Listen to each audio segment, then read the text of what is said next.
Hey guys, it's Tori, and today I'm going to be discussing my July wrap-up. So sorry this is going up a little bit late just based on my scheduling for videos. This is just when I could do it. So anyway, I had a really good reading month this month. I ended up completing 5 books as well as getting a good chunk of the way through a couple of very large books. Those being both Atlas Shrugged by Ayn Rand and Count of Monte Cristo by Alexandre Dumas. I've talked about these a lot recently, so I'm not going to spend too much time on this. But suffice it to say, hopefully I'll be able to finish these within the first couple of weeks of August. Yeah, I read a lot of this, so really if I had been reading regular sized books, I probably would have finished a lot more books than I did, but these are ginormous. So anyway, still working on those, still enjoying both of them. But getting into the books I actually completed, we will start off with Zarina by Ellen Alpsten, which I read for my Bookopoly prompt to read an adult work. And this is a historical fiction following Catherine I of Russia and basically her story up until she became Tsarina of Russia. It's a very, very fascinating Cinderella type story. She started off being very, very poor. In fact, we don't really know where she came from. We don't know a lot about her childhood, and she ended up becoming mistress to Peter the Great and then later became his wife, and eventually when he died she was able to become Zarina of Russia. I have a full review of this, so I'm not going to spend too much time on it. I will link that review down below if you want more thoughts. It is spoiler free, so no fret there.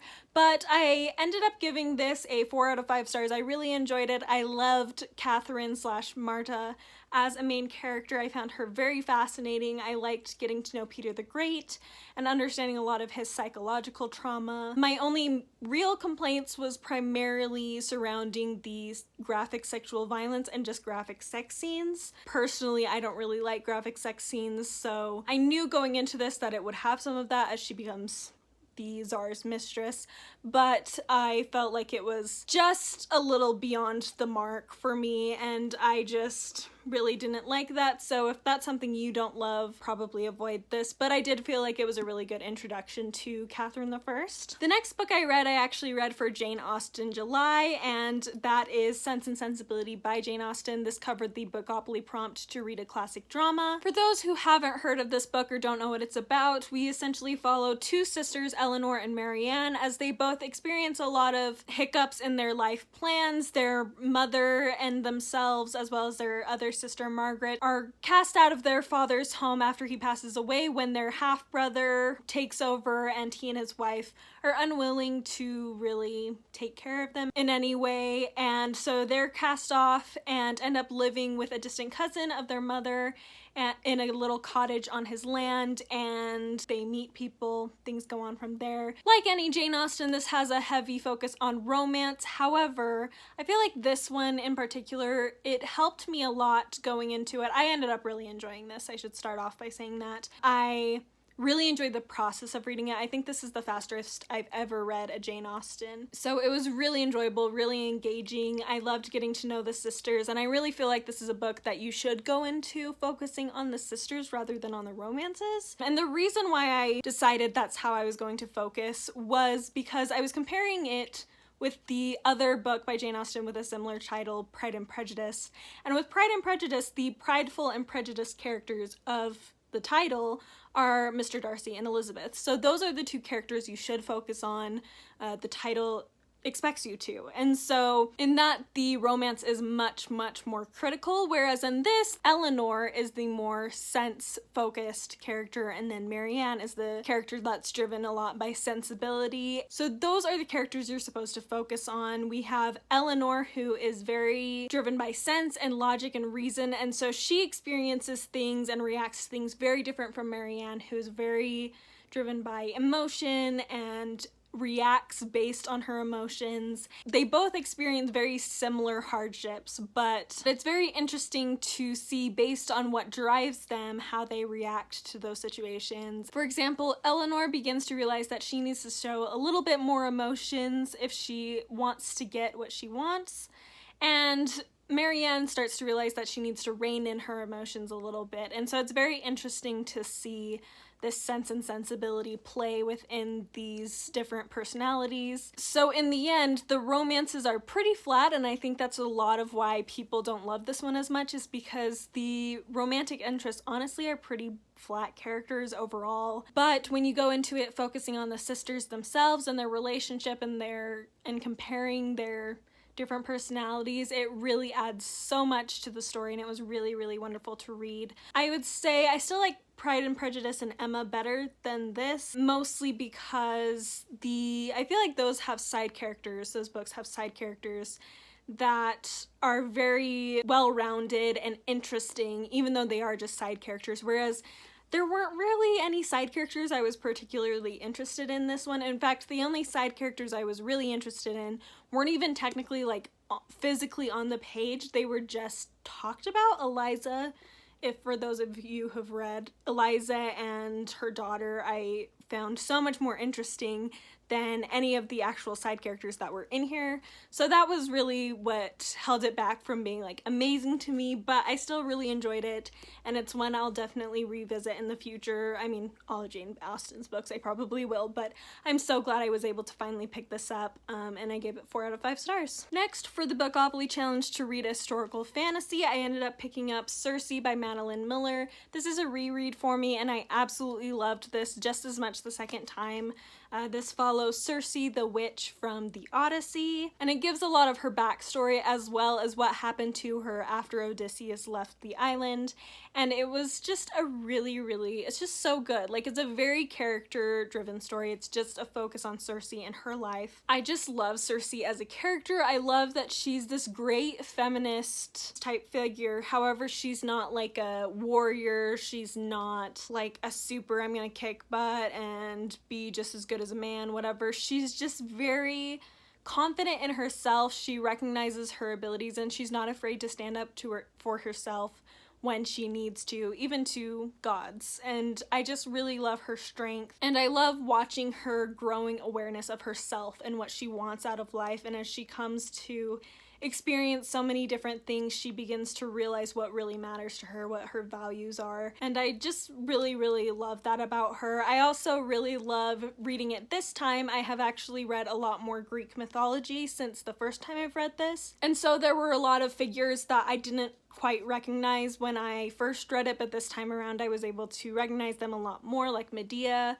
I hadn't known much about Medea when I first read this, but rereading it, I have now read the play Medea, and I absolutely love it, so it was really cool getting that cameo in there and a lot of others, and it's just a really, really great book. Highly recommend it to basically everyone. I think, especially if you love Greek mythology, this is great. If you like the Odyssey, this is such an interesting read, and honestly, the writing is just so well done. Like, it's beautiful, but it's not overly flowery. It's just telling this great story and really brings to life the Greek mythology and the Greek world in a way that I haven't really experienced before. So I just love this so much, and I'm glad that it held up after the last couple years since I first read it. Next, we reach a Bookopoly prompt that I changed my original plans for, which when I mentioned this prompt, I said I would probably change it.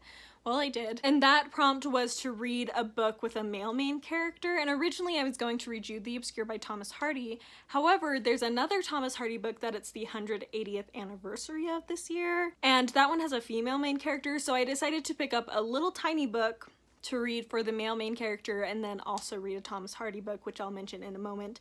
But the male main character book I read was The Little Prince by Antoine de Saint-Exupéry. This is a story of a man, a pilot, who ends up crashing in a desert, and he ends up meeting a little prince who is from a different planet, and things go on from there. It's such a cute little children's story, exploring the wonders of childhood and the childlike mind of just seeing the beauty and wonder in everything around them, asking questions, and really having an interest in everything they see and how adults should try to maintain that sense of wonderment, as well as recognizing the value of friendship and of good relationships. And it's just a really, really cute story. I ended up giving it 4 out of 5 stars as well. I think most of these I don't know if I mentioned Circe was 5 out of 5 stars, but I think just about all of these have been 4 out of 5 stars, so pretty good reading month. But I will say that the only reason this isn't 5 stars is honestly because I didn't feel quite as much of an emotional attachment to it as I was expecting. Like, I think it's cute and I really like the messages it shares and I love like the illustrations and everything, but I just didn't feel like a heartfelt connection to it as much as I was expecting. So I just couldn't bring myself to give it 5 stars, but it is really, really cute, really good, and one that I'll definitely share with all the children in my life that I possibly can because it's just such a fun, cute read, and one I recommend to you if you want something short to get closer to reaching your Goodreads goal. This would be a great place to look. And last but certainly not least, I have a book that is one of my new favorites of the year, and I just absolutely loved it, and I was not expecting to like it as much as I did, but I expected to like it, but I didn't really expect to love it so much, and that is The Trumpet Major by Thomas Hardy. This was not for any Bookology prompts, like I mentioned.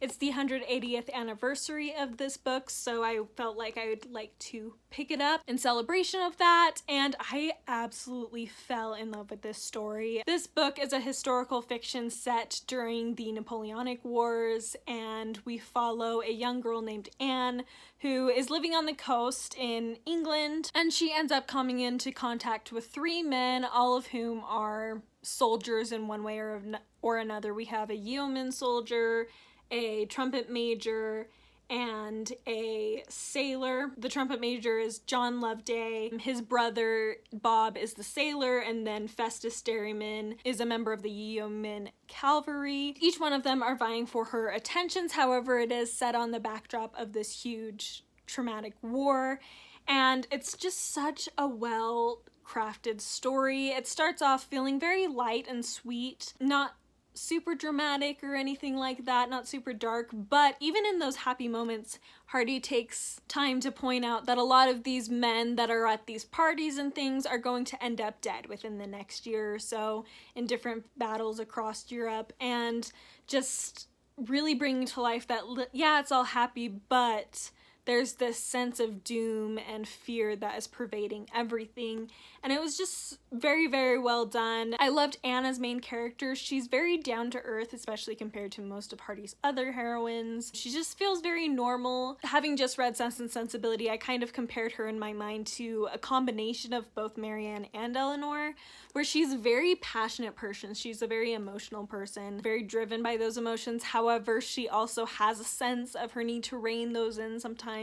She just doesn't always succeed. So she has that reason that Eleanor has, but she also is very passionate like Eleanor, and so it was interesting to see that. I also really, really like John Loveday, the trumpet major of the title. I found him to be great. I mean, he reminded me a lot of Gabriel Oak from Far From the Madding Crowd, who is like one of my favorite literary heroes of all time, so that probably very much helped his case, being so much like him. But yeah, it was really good.